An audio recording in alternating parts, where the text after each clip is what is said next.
Ndiyo watumishi ya Mungu, tunawasalimia tena katika jina la Yesu Kristo. Kama tulianza mafundisho ambayo tuliweza kabisa kusema parti ya kwanza, na hii la leo ni deuxième partie ndiyo tafuata kabisa. Kwa wote wanatufata mali pote, que le Seigneur vous bénisse, parce que vous avez tellement envie de connaître la vérité. La Bible dit ceci: vous connaîtrez la vérité et la vérité vous affranchira. Aussi longtemps que la personne n'a pas connu la vérité, atakuwa affranchi. Ndio kwa maana zambi konenda batu beko na embala paka muzambi zambi, kisha wanazania sema batenda mbingu yana ya mizaa. Voilà, tunawaita mudiabone massivement katika hii chaîne yenu, mbapo chaîne yetu juu ya tujue haki ya Mungu, na iko donné gratuitement sans rien demander, sans rien donner. Kitu tunawahitaji ya kwamba mkwe tayari. Tulizungumza ya kwamba teme yetu ilikuwa le cœur de l'homme est tortué par-dessus tout. Moyo wa mtu una ugonjwa wa hatari na huko mubaya kabisa. Unadanganya paka na mtu mwenyewe. Nani anaujua? Asema Mungu, mimi naujua. Nalipa kila mtu kufatana kadiri ya matendo yake. Voilà, leo tunaona hatua ya pili, kwa sababu nilisema kwamba hiyo moyo ndio kuko chemchemu ya 4 sortes de péchés. Le premier tulizungumzia ya kwamba zambi yasipokuleta kifo, le péché qui ne donne pas la mort. Ya pili ndio tutaona leo, tulisema kwamba le péché qui donne la mort. Après quoi tukona ya tatu, kama kawaida gisi muliweza kabisa kupenda mafundisho ya kwamba zambi ya tatu ni ile zambi asema le péché qui peut ou ne pas se pardonner. Entre parenthèses, le versement du sang innocent. Kama kumwanga tu damu kuwa mtu bila sababu, ndio mtaona sema mko ma réalité basi. Quatrième péché, c'est le péché qui ne peut jamais être pardonné. Parce que batu beko naishi abajuu ya kufanya ni nini. Ndio kwa maana tutazidi kusoma paka mbapo kabisa verset yetu ya kingililio katika Jérémie, le chapitre 17, le verset 9 et le verset 10. Tunanza partie ya pili. Que le Seigneur vous bénisse de partout où vous êtes.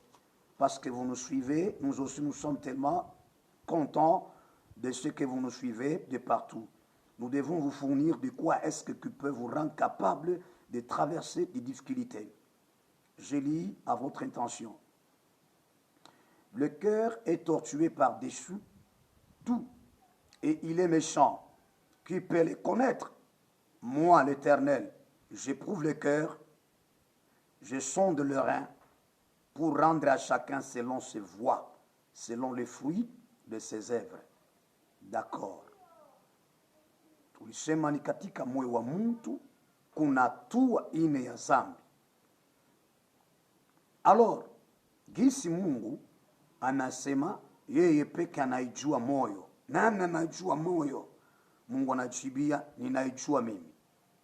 Kisha ninachunguza moyo. Kisha ninachunguza viuno, kuna pelerin. Kisha ninalipa kufatana njia ya mtu. Ninalipa kufuatana matokeo ya kazi ya mtu. Voilà, mbayo kabisa leo tuko wakati ya kuona deuxième partie ya zambi. Kwa nini tumeita kwamba c'est un péché qui donne la mort? C'est très clair, la Bible est très claire. Un péché qui donne la mort ni ile zambi mtu alianza kufanya zambi yasipokuleta kifo, iko nanzia dans la pensée, dans l'âme, dans le cœur, kisha mtu anakuwa na kukometre po acte inamletea kifo, parce que iko naua na kiro na kimwili. Parce que kawa kiro mtu atenda na kufa. Alors tusome Biblia, maandiko matakatifu ya Mungu, mu 2 Samuel chapitre 13, le verset maintenant 11 jusqu'au verset 14. Samueli wa pili Ninyi mnafuata mulisema kwamba tuzungumze katika Kiswahili, ndio nilisudia kwamba kutakuwa na ingine ya kuweza kusema katika Kiswahili, ingine katika kabisa Kifransa. Leo ni Kiswahili. 2 Samuel le chapitre 13 le verset 11 jusqu'au verset 14. Tunasema katika Kifransa. Comme elle lui présentait à manger, il la saisit et lui dit: viens, couche avec moi, ma sœur. Elle lui répondit: non, mon frère, ne me déshonore pas, car on n'agit point ainsi en Israël. Ne commets pas cette infamie. Usifanye upumbafu. D'accord. Où irai-je, moi, avec ma honte, et toi, tu serais comme l'un des infâmes en Israël. Maintenant, je te prie, parle au roi, et il ne s'opposera pas à ce que je sois à toi. Une fois, verset 13, je dois expliquer ça. Mais il ne voulut pas l'écouter. Il lui fit violence, la déshonorant et couchant avec elle. Problème, il y a Amnon et Tamara. Amnon avec un plan, il est plan inamwanzia kumaturuma ayafa kitu chochote. Après quoi, qu'est-ce qu'il va faire maintenant? Quand il disait que non, j'aimerais que ma petite soeur vienne me donner, me faire de pain, de gâteau pour que je mange à ses propres mains. Non, ce n'était pas ça ce qu'il avait dans son cœur. Qu'il alipenda ni akuwe amuleteye chakula kisha fanye nini? Yeye ana besoin de chakula na pain. Hapana, il n'a pas besoin de ce gâteau-là. Il a besoin de coucher avec Tamar, sa sœur. Frère, pour votre information, ule Tamara ule ni ndugu yake. Ingawa David se maria de beaucoup de femmes, de cette femme. Donc bibi mwingine anazala Tamara, mkubwa yake ya huyu mwenye Tamara, Absalom. Mutafuata réaction ya Absalom, ce qu'il va faire, frère. Angaria huyu mtu huyu Amnon, il connaît bien la loi. Ni wana wa Israeli, banayua kanuni ya Mungu. Ya kwamba mtu hawezi kutembea na ndugu zake, akatembea na ndugu zake inakuwa kinyonge, c'est une infamie. Inakuwa kia haya, kia upumbafu. Il connaît la loi. Je vais vous faire lire ça. Pourquoi alipenda fanye hivi? Alishashikwa kidogo, kisha sasa nataka sasa arabishe mambo yote kama vile watu wasema tuarabishe tu tufanye tu. Voilà. Nataka nyinyi mnasoma kitabu la Mungu ili mjue sema kama ule mwanamke kuna mtu asema angalia waende uzungumze na nini na mfalme baba yao Daudi. Nasema yeye kama ukamuonesha vile hata katala nipa kukupatia mimi ni kwa bibi yako. Haina vile. Ce n'est pas ça la Bible. C'était un moyen de s'excella, de s'échapper. Parce que beko de boule munyumba, atafanya tu atoka akimbie. Le moyen qu'il devait utiliser, dit non, angaria wende kamombe baba, akupatie ruhusa. Si cet homme aurait dit, oui, je vais faire ça, la sœur devrait quand même s'échapper. Qui en a connaissant la loi, nakatala. Mais il n'y a pas mpaka hapo. Banduku, anatembea naye. Ndugu yake natembea naye. Tusombe kwanza babatu banayua pia. C'est pourquoi la 50 les réponses ni kufatana maandiko takatifu gishi inazungumzia. Tusome Lévitique le chapitre 20 le verset 17. Muyua kwamba kuko batu walisha kulalana ba mufamili ba ndugu na ndugu belalana. Mweye mulisha kuwa mwatari kabisa. Tuangalie Lévitique chapitre 20, le verset 17, pour que vous puissiez comprendre que ni mambo kani ilikuwa iko napita pa huyu mtu huyu alikuwa na lukuka la kufanya busati na ndugu yake propre.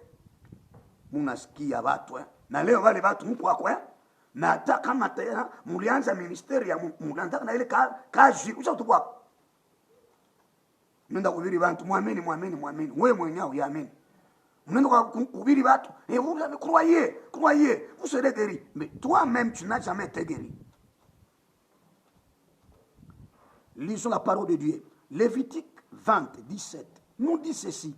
Si un homme prend sa sœur, fille de son père ou fille de sa mère, s'il voit sa nudité, c'est très clair, et qu'elle voie la sienne, c'est une infamie. Voilà, c'est la raison pour laquelle la sœur a répondu que non, non, ce que tu veux faire là, ni infamie, ni kia pumbafu. Hii haya yangu, tena naye wapi? Bonene bo haya yote hii. Na acha tu mimi nishe ko tumbele hii gui. Gukani, tomate. Ya kip tomate. Unapenda créer sema ni goût. C'est une infamie. Ils seront retranchés sous les yeux des enfants de leur peuple. Il a découvert la nudité de sa sœur. Il portera la peine de son péché. Na hii peine ya péché ni kumuua. Haina sema kuna tembea nayo sani boyoka kwa maungu. No. Ni kumuua. Kama unapenda mjua sema ni kumuua. Msome tena paka Lévitique, le chapitre 18, le verset 9. Kuna watu wanatembea na bandugu yabo, banalala nabo, batembea nabo, banazala batoto. Nous connaissons ça. Après, vous sortez que Mungu va serviteur de Dieu. Moi, tu vas 18, verset 9. La sœur connaissait bien Tamar que non, kufanya hii ni mubaya. Ce qui a quelqu'un, il est maintenant là, assoiffé, il a maintenant compris également l'action. Il n'y a pas zambi, ça, il n'y a plus. Amange, ça tena zambi zingine. Suivez cela et vous allez comprendre. Qu'est-ce qui est dit dans Lévitique chapitre 18, verset 9? Tu ne découvriras point la nudité de ta sœur. Ouais, fille de ton père, atakama, alizali kwa mama mwingine, baba yako. Ou fille de ta mère, née dans la maison ou née hors de la maison. Nazani eko wazi. Hautaweza funua ambapo kabisa uchi wake hautaiona. Bangapi balisi kufanya hiyo? Tamari kwanza na kukokota l'attirance, après attirance unakuwa amorcé. Unakokotiwa deja paka pale. Unaenda kuzanza na kuzanza. Simulikumbuka Jacques tulisoma na mweye. Chapitre 1 verset 13 ushuke nayo. Kitu kiote kinastama. Voilà. Huyu mwanamke alijua bien. Parce que ni zambi sasa anaenda sasa kufanya hayo sasa directement hapa na korna yeye kwa naomba leta na ina sentir frère mumuntu wote utatu bote bunaivya zambi. Dio ile tutasoma katika Jean anasema je, kama mnaona ndugu Mkristo anafanya zambi aipeleke kukifu, alete kifu, ule mnaweza kumwombea na Mungu atamletea uzima. Me kama mnaona mtu unafua zambi ya kumpeleka kukifo, asema ule msimwombee. Kombe de pasteur ndio kunaombea vile vitu vile. Mtu anatembea na bibi ya mtu anakuwa pasteur, unaona Mungu anyurumie yako nitembea na bibi ya mtu. Pasteur anaanza niombe, Bwana mtakatifu wa Israeli, Bwana msamehe. Ni vya bongo Mungu anafanya. Njizania asema zambi naisha. Iko paka.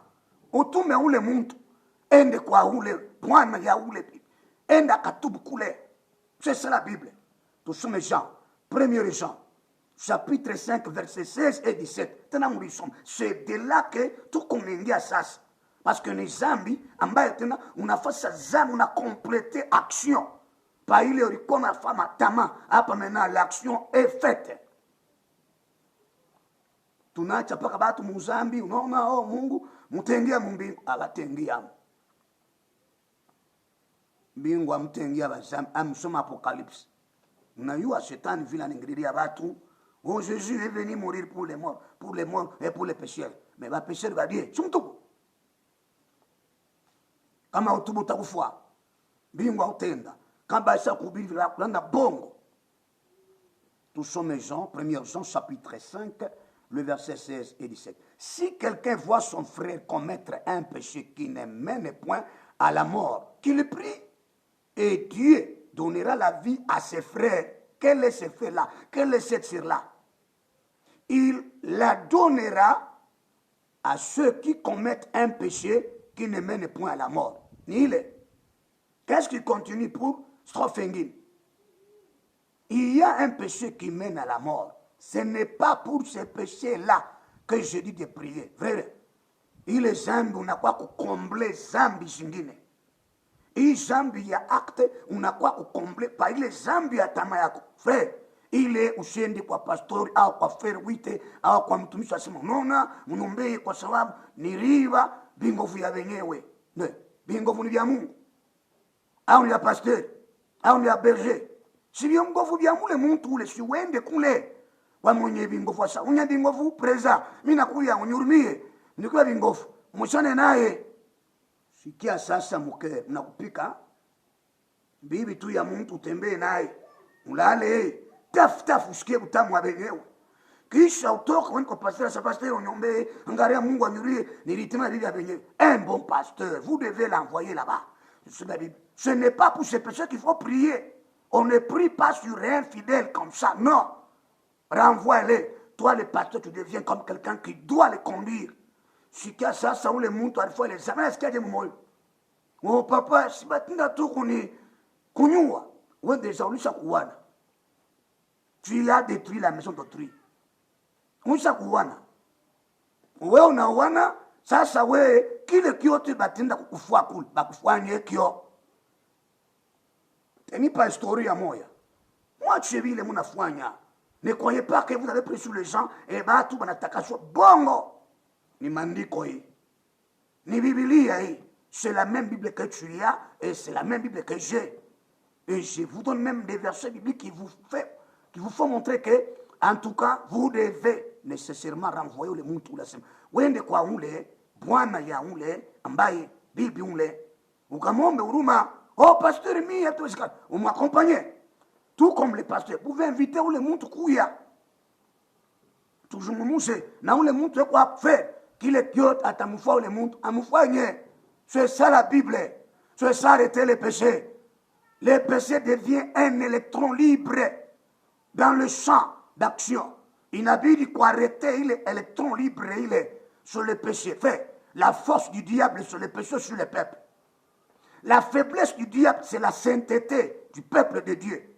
C'est ça. Mandiko asema que celui qui se garde, le diable ne peut jamais le toucher. Amusoma ile mandiko.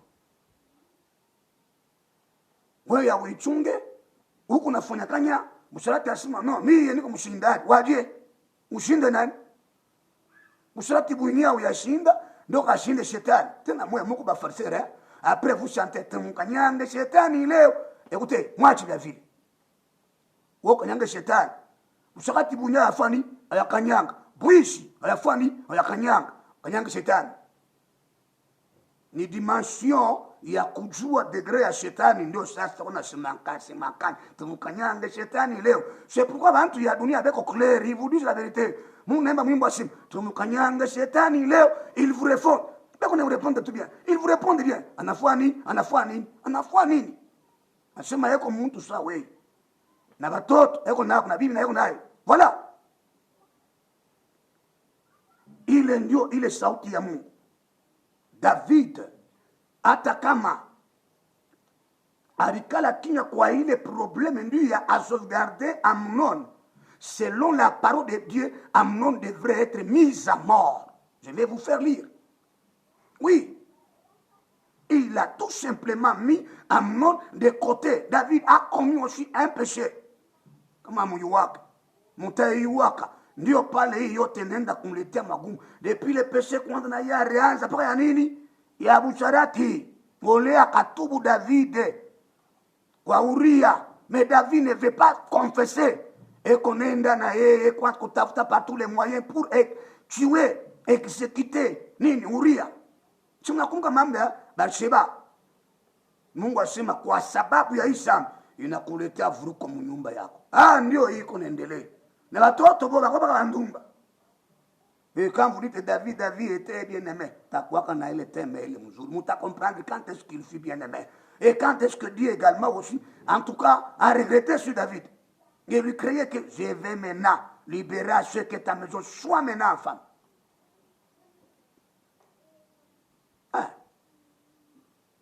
Ça serait maintenant une maison en femme. Ou une femme plutôt. Ça serait maintenant une maison en femme. Il y a basarati. Benye kufwa, il y a bitu, il y a kufwa. Vous voyez, c'est pourquoi lui aussi, il s'est quand même dit que non, à mon je dois quand même les protéger. Mais Absalom, quel qu'en soit, il va consoler Tamar. Mais à fin de compte, Absalom va exécuter cela. Il doit exécuter la loi de Dieu. Lisons toujours 2 Samuel, le chapitre 13, le verset 23 jusqu'au verset 29. Après 2 ans, Absalom va organiser une fête. Dans l'intention de venir tuer Amnon parce qu'il avait déshonoré sa soeur.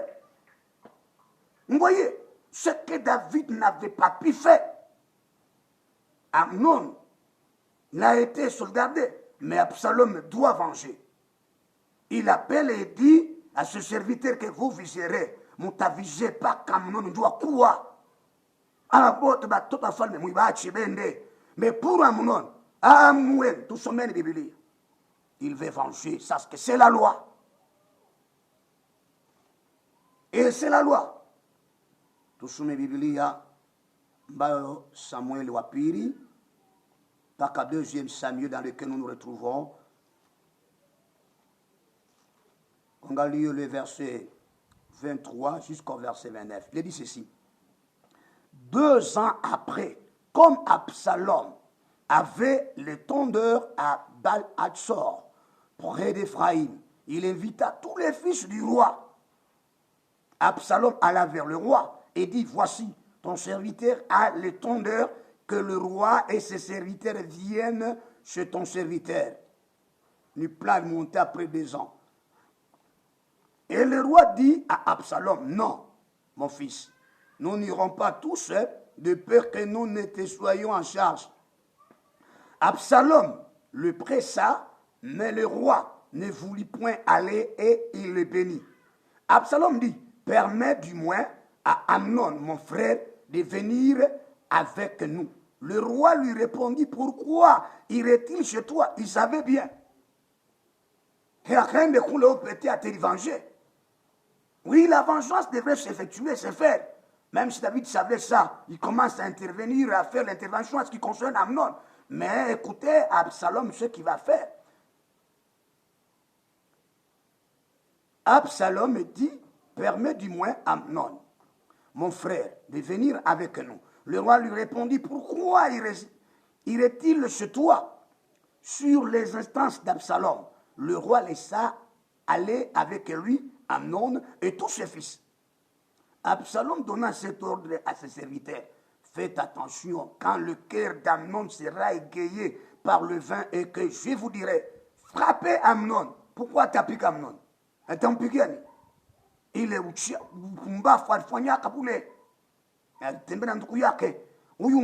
direct wa famille kizazi moi ya Absalom. Je vais vous faire voir ça avec les Écritures saintes. Alors tuez-les. Et au clair, c'est ça la loi. Parce que c'est tout à fait une infamie. Na Absalom déjà dit a vengé contre Amnon. Amnon devrait un infâme. Bumbaf, Katia Watou Israël. Il a été qui a piqué. Alors tuez-les. Ne craignez point. N'est-ce pas moi qui vous l'ordonne? Soyez fermes et montrez du courage. Les serviteurs d'Absalom traitèrent Amnon comme Absalom l'avait ordonné. Et tous les fils du roi se levèrent, montèrent chacun sur son mulet et s'enfuirent. Comme ils étaient en chemin, les bruits parvinrent. David et qu'Absalom avaient tué tous les fils du roi et qu'il n'en était pas resté un seul. Une mauvaise information. Donc Absalom n'a pas tué tous les rois et tous les enfants du roi. Il a tué 9 fils que Amnon pour venger. Il est en bas pour Pumba Farfanyaka. Quel qu'en soit, Absalom devait calmer quand même sa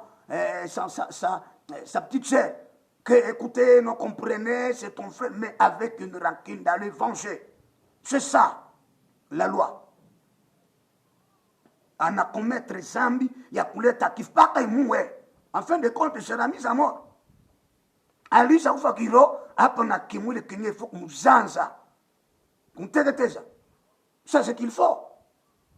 Pourquoi je vous dis que c'est un péché de la mort? Peut-être physique, peut-être encore spirituel. Yoten, iko na leta kifo.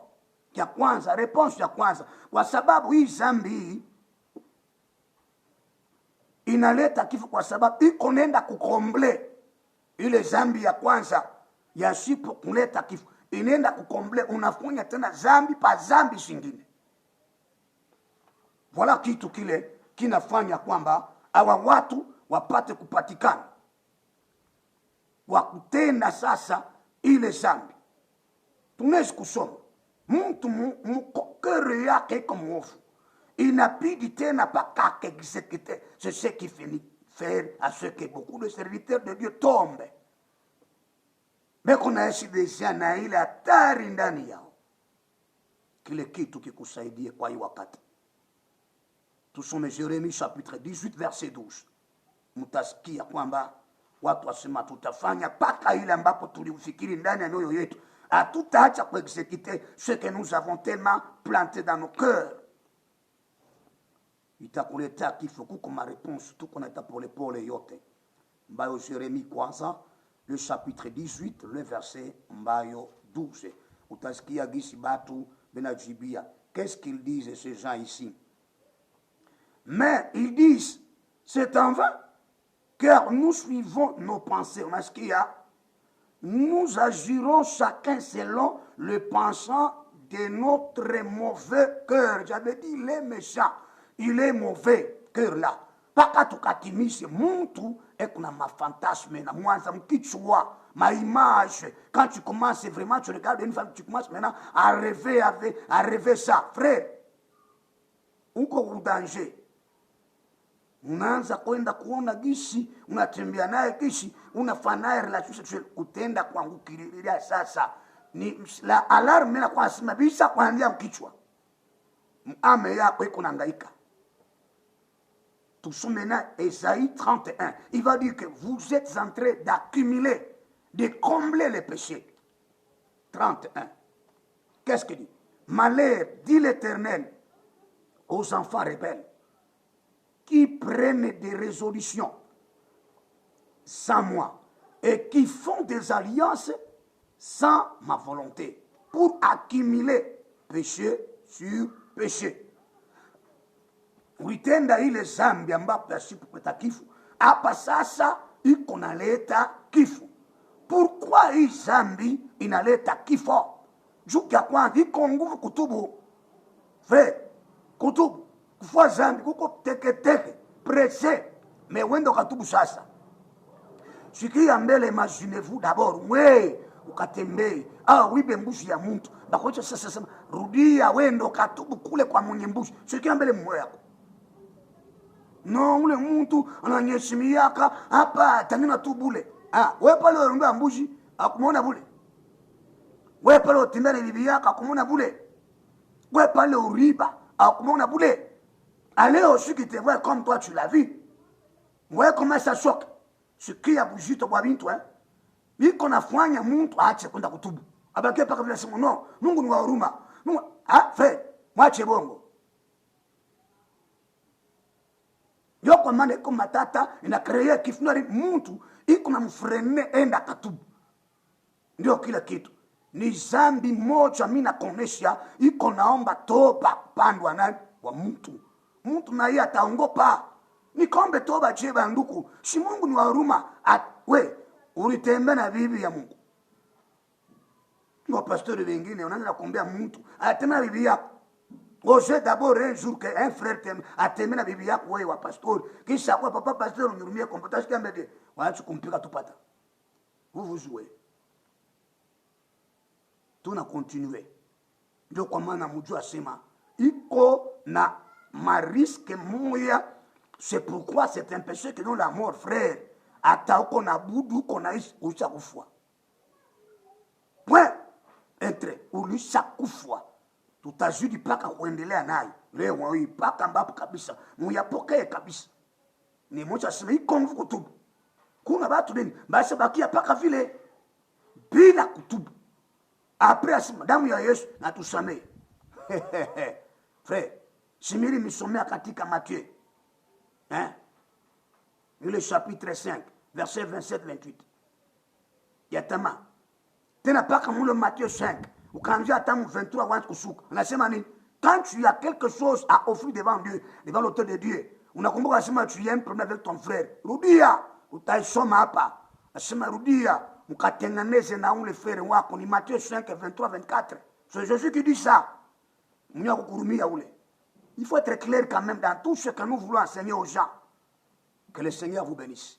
Nous continuons avec ça. Moi, j'ai toujours dit que s'il y a des questions porcelaines, il y a des réponses qu'il faut toujours vous donner. Et heureusement, c'est un enseignement oui, dans lequel déjà vous trouvez des réponses sans rien dire que il faut évidemment pas de questions, on y lit. Mina chunga biote bile. Pale pote mko na mufundishe hii maneno. Tuitishe kwa zambi. Zambi banduku inaingia. Ndio pale watu weko naanguka mieleka. Ndio ya nini? Ndio ya zambi. Zambi napata kiti. Le péché a trouvé le trône. Tout le monde hakuna kusemelea sa mtumishi wa Mungu, pasteur, bafere balisa kuchomwa zamani mnuyo yapo. Après kuna lota gisi kani ben baka exécuter. Une fois ban exécuter ils sont cuits. Les sœurs aussi sont cuites. Les pasteurs n'en parlent même pas. Tout à fait kieni wapi que le Seigneur vous aide. Nous continuons encore. Tout kopaka naendelee. Kitu kingine ni hii zambi iko naleta matatizo kwa ajili ya nini? Inaomba mtu akatubu. Upende usipopenda, c'est ça. C'est ça une règle d'or qu'il faut faire. Lisons Matthieu 5, le verset 23-24. Hatutaacha batu katika zambi banduku. Ili hapana.